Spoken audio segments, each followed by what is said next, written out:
కులం ఆధారంగా పార్టీలు పెడితే రాజకీయం మొదలు పెడితే ప్రభావం చూపించడం సాధ్యమేనా? మాది ఫలానా కులం వాళ్ళకి రాజ్యాధికారం రాజకీయ అధికారం కావాలి అని ప్రకటించుకుంటే అధికారంలోకి వచ్చే అవకాశాలు ఉంటాయా? ఏపీలో ఈ మధ్యన మిత్రుడు ఒక ఆయన మాట్లాడడం చూసిన తర్వాత వర్తమాన రాజకీయాల్లో తెలుగు రాష్ట్రాల్లో ఏం జరుగుతుందనేది తెలుసుకోవడము, అలాగే జాతీయ స్థాయి సినారియో ఎలా ఉంది అనేది కంప్లీట్ గా చూడాల్సిన అవసరం ఉంది అని నాకు అనిపించింది. ఇంతకీ ఆయన ఏమన్నారో ఒకసారి చూడండి. మన కులం నుంచి కూడా రాజకీయ పార్టీ కూడా వచ్చింది, 4వ పార్టీ. ఇదే సభలో మరో ఇంట్రెస్టింగ్ కామెంట్ కూడా చేశారు. అదేంటో తెలుసా? 3 రకాల కులాలు ఈ రోజున 3 పార్టీలు నడుపుతా ఉన్నాయి. ఎస్, 3 కులాలకి 3 పార్టీలు ఉన్నాయి. మరి జనాభాలో అతిపెద్ద కులంగా ఉన్న యాదవులకి పార్టీ ఉంటే తప్పేంటి అని మాట్లాడడం చూసిన తర్వాత రాజకీయ లోతుల్ని అర్థం చేసుకోవాల్సిన అవసరము, అలాగే కులం ఆధారంగా రాజకీయాలు చేస్తే పరిణామాలు కాన్సిక్వెన్సెస్ ఎలా ఉన్నాయో చూడాల్సిన పరిస్థితులు ఇప్పుడు మన ముందున్నాయి. 2 రాష్ట్రాల ముఖ్యమంత్రుల స్థాయిల్లో వ్యక్తిగతంగా సన్నిహితంగా పనిచేసిన అనుభవంతోనూ 2 రాష్ట్రాల్లో కుల సమీకరణల మీద నేరేటివ్ డిజైనర్ గా 2 దశాబ్దాలకు పైగా జర్నలిస్ట్ గా నాకున్న అవగాహనతో నేను ఈ వీడియో చేస్తున్నా.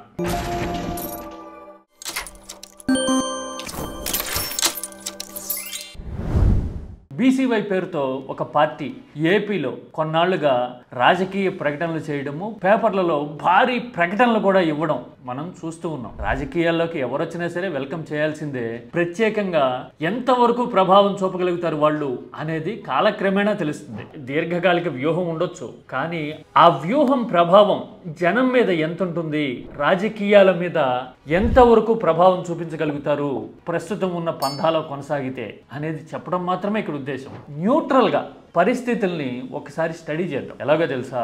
3 ప్రధాన కులాలకి 3 పార్టీలు ఉన్నాయి ఏపీలో అని ఇదే నాయకులు అదే వేదిక మీద మాట్లాడడం చూశాం కదా. అంటే వాళ్ళ ఉద్దేశం రెడ్ల కోసం వైసీపీ పార్టీ ఉంది, కమ్మల కోసం టీడీపీ ఉంది, కాపుల కోసం జనసేన ఉంది, అవన్నీ కుల పార్టీలు అని వాళ్ళ ఉద్దేశం కావచ్చు. అయితే ఆ 3 పార్టీల్లో ఏవి కులానికి కన్ఫైన్డ్ అయి ఉన్నాయి, ఏవి మిగతా సామాజిక వర్గాల్ని ఏకం చేసి ప్రభావం సాధించగలిగినాయి అని చూస్తే గనక 2 పార్టీలు కులానికి అతీతంగా రిజల్ట్ రాబట్టగలిగినాయి. ఎందుకంటే అధికారాన్ని అందుకున్న ట్రాక్ రికార్డు ఉంది కాబట్టి ఆ మాట ఒప్పుకొని తీరాలి. ఇప్పుడు సపోజ్ వైసీపీని రెడ్డి పార్టీ అనడానికి లేదు. ఎందుకంటే వైసీపీ అంటే వాళ్ళు శ్రామిక యువత రైతు పార్టీ అని చెప్పేసి వైఎస్ఆర్సీపీకి డెఫినేషన్ పెట్టుకోవటమే కాదు, అన్ని వర్గాల్ని రీచ్ అయ్యేందుకు అటెంప్ట్స్ చేయడము, రిజల్ట్ రాబట్టడం అనేది 2019 ఎన్నికల్లో చూసాం. Congress vote bank, Reddy vote bank Jagan వైపు వచ్చి ఉండొచ్చు, తిరుగులేదు. కానీ దాంతో పాటు బీసీలు కూడా వైసీపీ వైపు మళ్ళినప్పుడే 2019లో రిజల్ట్ వచ్చింది. అంటే అది పలానా కులపు పార్టీ అనడానికి లేదు, అందరూ ఆమోదించారు. పైగా వాళ్ళకి 50% పైగా ఓట్లు వచ్చినాయి సింగిల్ గా. ఇది ఫినామినల్ రికార్డ్. ఇక టీడీపీ విషయానికి వద్దాం. చరిత్ర నుంచి మొదలు పెడదాం. టీడీపీ చరిత్ర సృష్టించిన పార్టీ, పార్టీ పుట్టడంతోనే పెట్టడంతోనే అధికారంలోకి వచ్చేసిన పార్టీ అని మాట్లాడుతుంటాం కదా. అయితే ఇలా రావడం వెనుక చాలా ట్రాక్ రికార్డు ఉంది, పరిశోధన పరిశీలన ఉన్నాయి రాజకీయంగా. మామూలుగా మనోళ్ళు అందరూ అంటూ ఉంటారు never before and ever after achievement అదని. కానీ అదేం మొదటిసారి కాదు, రెండోసారి చరిత్రలో అలా జరగటం. ఈ మాట ఎందుకంటున్నానో తెలుసా? అప్పట్లో తమిళనాడులో 1973లో డిఎంకే నుంచి విడిపోయి అన్నా డిఎంకే అనే పార్టీని నాటి సినీ స్టార్ డెమిగాడ్ ఎంజీఆర్ స్థాపించిన తర్వాత సోషల్ ఫ్యాబ్రిక్ లో వచ్చిన మార్పుల్ని, రాజకీయ ల్యాండ్స్కేప్ మారిన తీరును స్టడీ చేసి ఎన్టీఆర్ స్ఫూర్తి పొంది ఈ పార్టీ పెట్టారు. తమిళనాడులో అప్పటి వరకు దళిత నాస్తిక భావజాలానికి ప్రతినిధిగా డిఎంకే ఉంటే దాని నుంచి బయటకు వచ్చిన MGR quiet contrast equation establish చేశారు. ఆస్తికవాదం అప్పర్ కాస్ట్, బ్రాహ్మణికల ఐడియాలజీతో అన్నా డిఎంకే స్టార్ట్ అయింది. అందుకని ఫ్రిక్షన్ పుట్టి వరుసగా 3 ఎన్నికల్లో ఎంజీఆర్ విజయం సాధించగలిగారు. దీనికి సిమిలర్ గా ఉండే ఒక డిఫరెంట్ ఈక్వేషన్ ని ఎన్టీఆర్ తెలుగునాట అమలు చేశారు. తెలుగునాట ఓన్లీ కాంగ్రెస్ లెఫ్ట్ పార్టీలే కదా అప్పటి వరకు ఉన్నది. ఇలాంటి టైంలో ఎన్టీఆర్ సోషల్ లాడర్ లో మధ్యలో ఉండే బీసీ అనే వర్గాల్ని టార్గెట్ చేశారు. ఈ బీసీలు డిసైడింగ్ ఫ్యాక్టర్ అయితే గనక రాజకీయ అధికారం సాధ్యమనే ఉద్దేశంతో కమ్మ ప్లస్ బీసీ కాంబినేషన్ ని ట్రై చేసి సక్సెస్ అయ్యారు. అందుకోసమే ఆయన ఇనీషియల్ స్పీచ్ లో స్పష్టంగా ఆ విషయం కనపడుతుంది. చూడండి.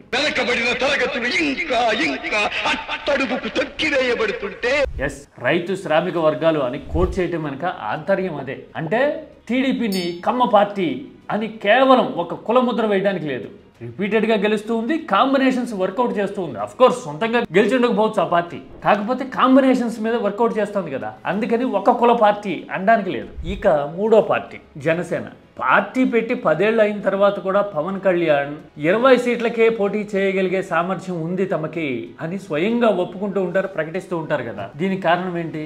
బహుశా ఆయన తన సొంత సామాజిక వర్గాన్ని మించి దాటి పార్టీని, ఐడియాలజీని, ప్రభావాన్ని విస్తరించలేకపోవడం దానికి కారణం కావచ్చు. కాపు తెలగ ఒంటరి ఒకవేళ 10 ఏళ్ళు అయిన తర్వాత అయినా ఆయన సొంతంగా పోటీ చేసి కొన్ని సీట్లు గెలవగలిగి ప్రభావం చూపించగలిగి ఉంటే కనుక ఆయనకు కూడా యూనివర్సల్ అప్పీల్ ఉంది అని చెప్పొచ్చు. ఇప్పటి వరకు అలాంటిది లేదు కాబట్టి 3 ఎన్నికలు జరిగినాయి, ఒక ఎన్నికలో మాత్రమే సానుకూల ఫలితం వచ్చింది, అది కూడా టీడీపీ కాంబినేషన్లో. కాబట్టి పవన్ కళ్యాణ్ పార్టీ మీద కులముద్ర ఉంటే కనుక ఉంది అని అనుకోవచ్చు, అంతే కదా.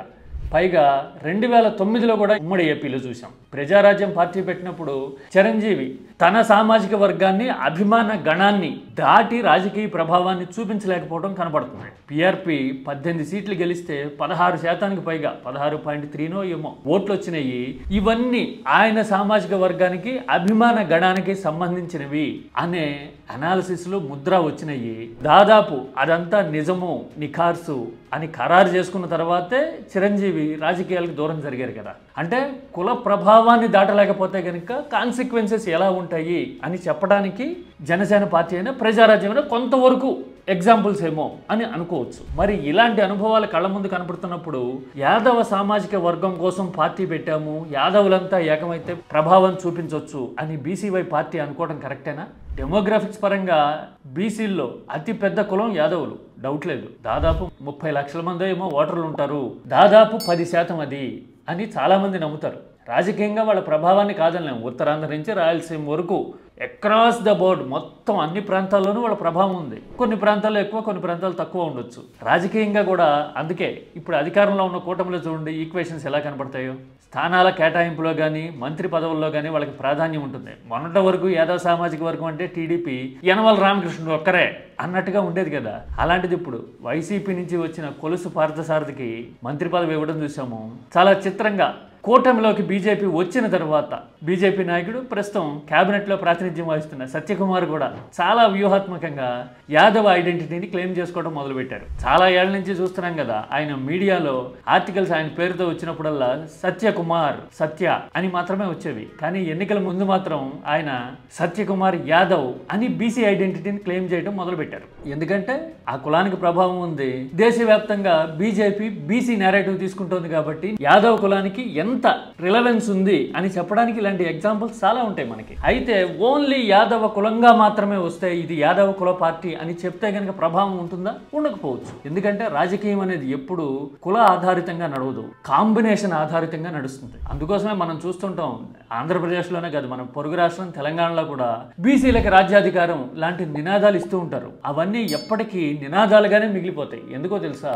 ఎప్పుడైతే కుల ఆధారితంగా ఎజెండాని ప్రకటించి జెండా ఎగరేయాలనుకుంటారో మిగతా వాళ్ళందరూ ఏకమైపోతారు. అది సహజంగా జరిగేది. ఆహా పలానా కులం వాళ్ళకి వెయ్యాలా ఓటు, ఎందుకు వెయ్యాలి అని మిగతా వాళ్ళందరూ బిగుసుకుపోతారు. అందుకోసమే ఎప్పుడైనా సరే ఫలానా వర్గానికో ఫలానా కులానికో రాజ్యాధికారం అనేది కేవలం స్లోగన్గానే మిగిలిపోతుంది తప్పితే ప్రాక్టికల్గా అప్లికబుల్ కాదు. మరి రాజకీయంగా ప్రభావం చూపించాలంటే ఏం చేయాలి?